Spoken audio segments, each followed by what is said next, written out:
السلام عليكم ورحمة الله أعزائي طلبة وطالبات الصف التاني الإعدادي. احنا النهاردة إن شاء الله هناخد الدرس التاني في الجبر وهو مجموعة الأعداد غير النسبية. طيب احنا قبل ما نبدأ كده إن شاء الله عايزة أنوه على معلومة إن التعليقات مش بتيجي على الفيديو اللي أنا بنزله، عشان أنا بنزله كإعلان عليه في الفيس. طبعا المجموعة الناس اللي متابعاني وبتشوف فيديوهاتي لما يعوزوا أي فيديو يخش عليه من اليوتيوب على طول، عشان انا عايزه اشوف تعليقاتكم وعايزه اشوف اذا كان الشرح وافي ولا في اي عجز او في اي حاجه مش مفهومه، حاجه لازم اركز عليها تاني، حاجه اعيدها تاني وتالت ورابع، عشان برضو اللي عايز يفهم الحاجه دي مره واتنين وتلاته. فيا ريت اللي عايز الفيديوهات بتاعتي او القناه بتاعتي يخش على طول على اليوتيوب المصري التعليمية، يعني على طول يخش المصري التعليمية، هتبص تلاقي الفيديوهات كلها قدامك، تشوف السنة اللي انت منتمي اليها وتتابع وتتابع الفيديوهات بتاعتها، وان شاء الله باذن الله هتلاقي كده شرح وافي. وعايزه يبقى فيه متابعه وفي تفاعل كده في التعليقات، عشان اعرف برضو ايه اذا كان المحتوى عاجبكم ولا مش عاجبكم. تمام. طيب ان شاء الله النهارده باذن الله بنقول مجموعه الاعداد غير الايه النسبية. ماشي كده، مجموعة الأعداد غير النسبية احنا خدنا قبل كده مجموعة الأعداد النسبية، ماشي، وعرفنا ان مجموعات الأعداد هي عبارة عن كذا مجموعة. أولا مجموعة العد اللي هي من واحد إلى ما لا نهاية، واحد اتنين تلاتة أربعة زي ما بنعد كده. مجموعة الأعداد الطبيعية اللي هي صفر واحد اتنين تلاتة أربعة إلى ما لا نهاية، يبقى هي إن عين بجزئية من نون، جزئية من ط، وعين وط ونون بينتموا الاتنين لط. تاني، ان مجموعة ط دي مجموعة الأعداد الطبيعية، ان مجموعة الأعداد الطبيعية بنقول عليها اللي هي ايه؟ صفر واحد اتنين تلاتة أربعة. يبقى معنى كده ان هي الصفر ده مضاف إلى مجموعة أعداد العد، يبقى الصفر كمجموعة وعين اللي هي أعداد العد كمجموعة، الاتنين بينتموا لط، يبقى هما جزئية من ط. تمام. طيب مجموعة الأعداد الصحيحة اللي هي صفر وواحد اتنين إلى ما لا نهاية، وناقص واحد ناقص اتنين إلى ما لا نهاية. طيب طبعا الأعداد الموجبة اللي هي واحد اتنين تلاتة أربعة اللي هي الصحيحة الموجبة، واحد اتنين تلاتة أربعة اللي هي أعداد الإيه؟ العد، اللي هي أعداد العد. تمام كده. الأعداد الصحيحة السالبة اللي هي سالب واحد سالب اتنين سالب تلاتة، كل ده طبعا أنا شرحته لكم في الدرس اللي فات، وعرفنا إن الأعداد النسبية كل الأعداد اللي احنا بنتكلم عليها دي هي أعداد نسبية. ليه؟ لأن احنا ممكن نحط مقام هو واحد ويبقى أي عدد ينتمي للأعداد النسبية. لو مسكنا عدد صحيح سالب ناقص واحد، ماشي، يبقى ناقص واحد بينتمي للأعداد النسبية. تمام، لأن مقامه واحد. احنا الكلام ده طبعا قلنا عليه المرة اللي فاتت. الأعداد النسبية غير الصحيحة الموجبة، واحد اتنين تلاتة إلى ما لا نهاية، لو حطينا مقامها برضو واحد بقت تنتمي للأعداد النسبية.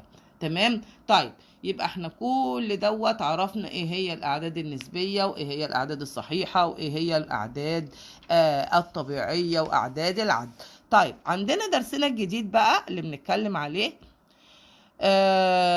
بيقول لي الأعداد النسبية، الأعداد غير النسبية. إيه هي الأعداد غير النسبية؟ العدد الجذر التربيعي للعدد النسبي الذي هو ليس مربع كامل. يعني إيه؟ يبقى الأعداد غير النسبية هي الجذر التربيعي أو التكعيبي لإيه؟ لأي عدد نسبي ليس مربع كامل أو مكعب كامل. يعني ايه الكلام ده هوت؟ يعني ان احنا لما نقول جذر 49 ده ايه ده؟ 7. ليه؟ لان 7 في 7 ب49. تمام؟ ده عدد ايه؟ عدد نسبي. تمام كده؟ طيب جذر 13، هل في حاجة تدي 13؟ لا طبعا. يبقى ده ايه؟ عدد غير نسبي، ونرمز له بالرمز نون شرطة. يبقى الأعداد النسبية بنرمز لها الغير النسبية بنرمز لها بالرمز نون شرطة، والأعداد النسبية نون شرطة. طيب لما نمسك الجذر التكعيبي ل 64 ده كام ده؟ 4. ده عدد نسبي ولا غير نسبي؟ لا عدد نسبي. تمام؟ ليه؟ لأن في حاجة في حاجة في حاجة تدينا 64. تمام؟ طب الجذر التكعيبي ل 15، هل في حاجة في حاجة في حاجة تدي 15؟ لا طبعا. يبقى ده ايه؟ عدد غير نسبي. يبقى لا مكعب كامل ولا مربع كامل في تحت الجذر، يبقى ده على طول عدد ايه؟ غير نسبي. تمام كده؟ طيب الأعداد النسبية والأعداد الغير نسبية بتتقاطع في ايه؟ في فاي. ماشي؟ يبقى بيتقاطعوا في ايه؟ ما بيتقاطعوش في اي حاجة خالص، بيتقاطعوا في فاي. طيب لما اجي امسك كده مثلا لو اقول الجذر التربيعي 5 زائد 1، ده عدد ايه ده؟ عدد غير نسبي برضو. تمام؟ لان الجذر التربيعي مفيش حاجة اسمها جذر تربيعي 5. تمام؟ لو هو جذر تربيعي 4 هنقول 2. 2 زائد 1 بقت 3، يبقى ده عدد نسبي. انما طالما مش هيديني رقم على طول اضربه في نفسه يديني تحت الجذر، يبقى ده عدد غير نسبي. تمام؟ الجذر التكعيبي ل9 تمام على 5 ده برضو عدد غير نسبي. ليه؟ لأن الجذر التكعيبي مفيش حاجة اسمها جذر تكعيبي ل9. في حاجة في نفسها تدي 9؟ لا طبعا. يبقى معنى كده إن ليس لها جذر إيه؟ تكعيبي، فتنتمي للأعداد غير النسبية. طيب السؤال بقى بيجي إزاي؟ السؤال في الأسئلة في الجزء دوت أو الجزئية دي بيجي ازاي؟ بيقول لي شوف الأعداد دي بتنتمي إلى عدد نسبي أو غير نسبي. لو هنا مثلا أكمل باستخدام أحد الرمزين، أكمل باستخدام أحد الرمزين اللي هو إيه؟ يا نسبي نون أو نون شرطة. تمام؟ لو قلنا التلاتة بتنتمي للعدد الايه؟ العدد النسبي نون. تمام؟ طيب جذر 3 بتنتمي للايه؟ للاعداد غير النسبيه، مفيش حاجه في حاجه تديني جذر 3. جذر 9 بتنتمي لايه؟ للعدد النسبي نون، لانها جذر 9 يعني ب3. ماشي؟ 5 برضو دوت عدد نسبي. تمام؟ جذر -8 جذر تربيعي او تكعيبي لناقص 8. طبعا الجذر التكعيبي لناقص 8 هيديني ايه؟ هيديني ناقص 2. ناقص 2 في ناقص 2 في ناقص 2 يديني ناقص 8. يبقى ده بينتمي لنون. يبقى عشان اطلع اذا كان دوت ينتمي او لا ينتمي لازم اشوفه. لازم اشوف الكلام ده هوت هيديني ايه في الاخر. هيديني رقم صحيح يبقى ده ينتمي لنون، رقم غير صحيح يبقى لا ينتمي لنون. تمام؟ سواء صحيح او غير صحيح، بس لازم يكون عدد منتهي ضرب في بعضه يديني ايه؟ اللي تحت الجذر ده هو. تمام؟ برضو الجذر التكعيبي لناقص 9 ده ينتمي لنون؟ لا طبعا بينتمي لنون شرطة. ليه؟ لان ناقص 9 مفيش حاجة في نفسها 3 مرات بتديني نون، تديني ناقص 9. تمام كده؟ طب نيجي بقى الجزئية التانية، بيقول لي ايه؟ حل المعادلات في نون شرطة. حل المعادلات في نون شرطة. اوجد، يبقى هنا حل المعادلات في نون شرط. بيجي ازاي السؤال؟ إذا كانت س بتنتمي لنون شرطة، يبقى عرفنا على طول إن هي هتطلع عدد ما بينتميش لأي عدد من اللي احنا نعرفه، لا طبيعي ولا عدد عد ولا صحيح ولا ولا نسبي. تمام؟ طيب س تربيع بتساوي 5. احنا قلنا عشان نحل معادلة، يعني ايه كلمة حل المعادلة؟ يعني اوجد قيمة المجهول فيها. تاني، يعني ايه اما يجيلي سؤال ويقول لي حل المعادلة؟ تمام؟ يعني ايه؟ يعني اوجد مجموعة حل المعادلة دي، يعني اوجد قيمة المجهول فيها. فاوجد مجموعة حل او الحل لكل معادلة. تمام؟ يبقى س تربيع، قلنا لما نلاقي التربيع هنا وعايزين قيمة س بس بنقوله ايه؟ زائد او ناقص، ما تتنساش. يبقى س تربيع عايزة قيمتها، بقول زائد او ناقص الجذر التربيعي ال5. باخد الجذر اللي جنبين، الجذر اللي الطرفين ده تربيع، يبقى هاخد الجذر التربيعي عشان يديني س بس. تمام؟ يبقى س بس هتساوي زائد او ناقص، ما ننساش ان مجموعة الحل هي ايه؟ هفتح قوس مجموعة كده وهقول مرة زائد جذر 5 ومرة ناقص جذر 5. تمام كده؟ ادي مجموعة حل المعادلة ده هي. طيب حاجة تاني بيقول لي ايه؟ س تكعيب بتساوي 7. يبقى احنا عندنا هنا دي س تكعيب، عايزة س بس باخد ايه؟ الجذر التكعيبي. يبقى هنا عندنا س تربيع، خدنا الجذر التربيعي. خدنا عندنا س تكعيب وعايزة قيمة س بس، باخد الجذر التكعيبي لإيه؟ ل7. هل الرقم ده ينتمي لنون ولا نون شرطة؟ لا طبعا بينتمي لنون شرطة، لأن هو ملوش رقم هيطلع كناتج. تمام؟ يبقى طالما ما فيش حاجة تتضرب في نفسها 3 مرات تديني اللي تحت الجذر ده هوت، يبقى ده على طول عدد ايه؟ غير نسبي. عدد غير نسبي.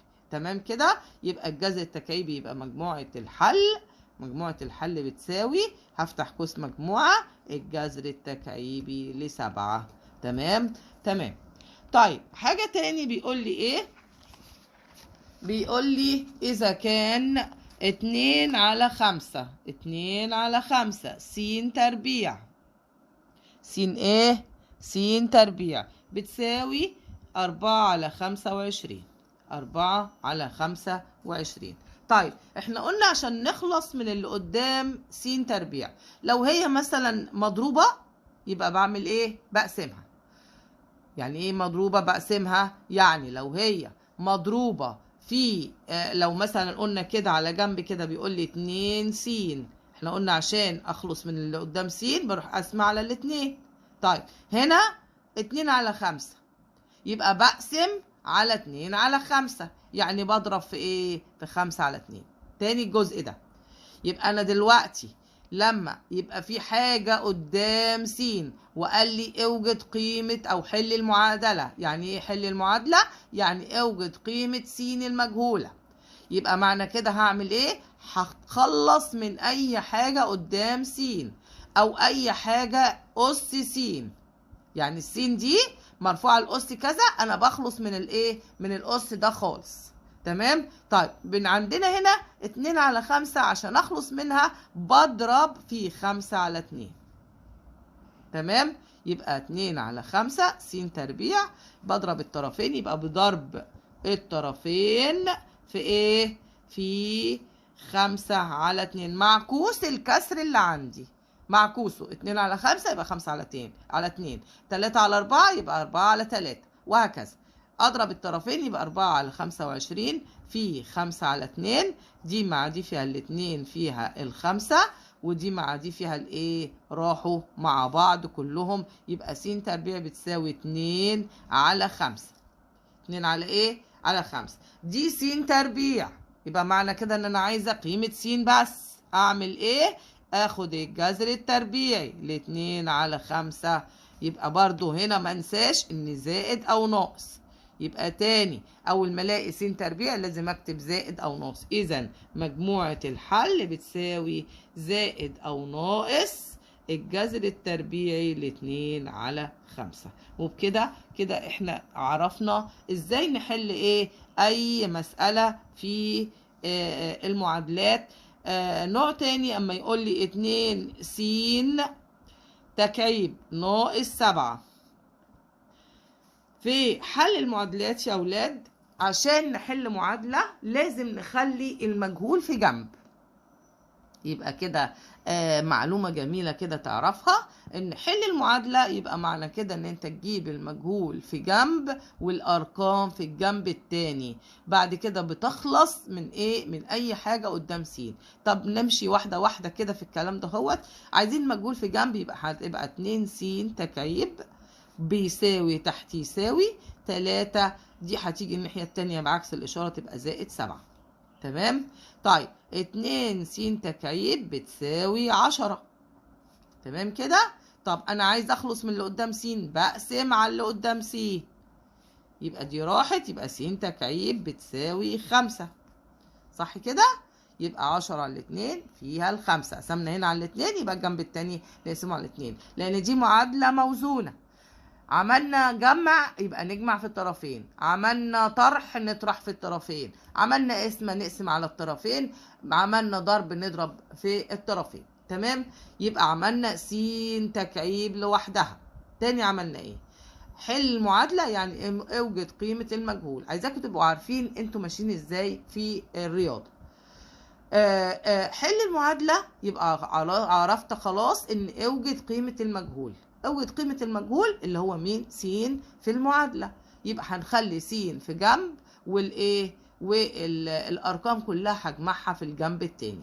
طبعا عشان اجيب رقم من هنا لهنا لازم يجي بعكس الاشارة. جبته بعكس الاشارة الناحية التانية بقى 3 زائد 7. هنا قدام س في رقم لازم اتخلص منه، يبقى هقسم على اللي قدام س. هنا وهنا عطاني س تكعيب بتساوي 5. قلنا لما تبقى س تكعيب باخد الجذر التكعيبي لس تكعيب والجذر التكعيبي لمين؟ ل5. الجذر التكعيبي س تكعيب س بتساوي الجذر التكعيبي ل5.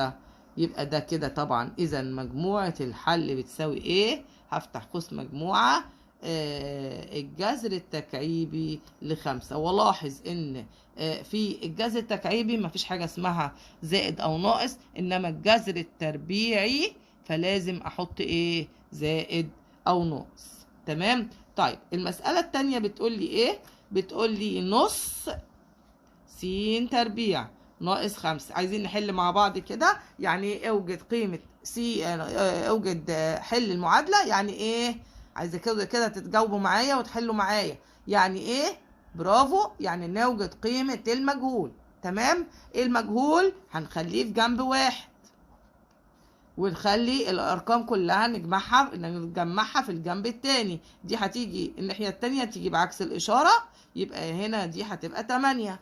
نص س تربيع بتساوي 8. طبعا دي نص يبقى هضرب في عكس الكسر اللي هو 2، يبقى 2 في نص س تربيع بتساوي 8 في 2. ضربت في 2 يبقى هنا بضرب في 2. تمام. ليه ضربت في 2؟ لان ده نص، فانا بضرب في عكس الرقم عشان اتخلص منه. دي راحت مع دي، يبقى س تربيع بتساوي 16. اذا س بس دي س تربيع. تمام. يبقى س بس بتساوي زائد او ناقص الجذر التربيعي لمين؟ ل16 بتساوي زائد او ناقص 4. دي طبعا ما قاليش في المسألة دي ان مجموعة الحل في لا، في حاجة غلط في المسألة دي.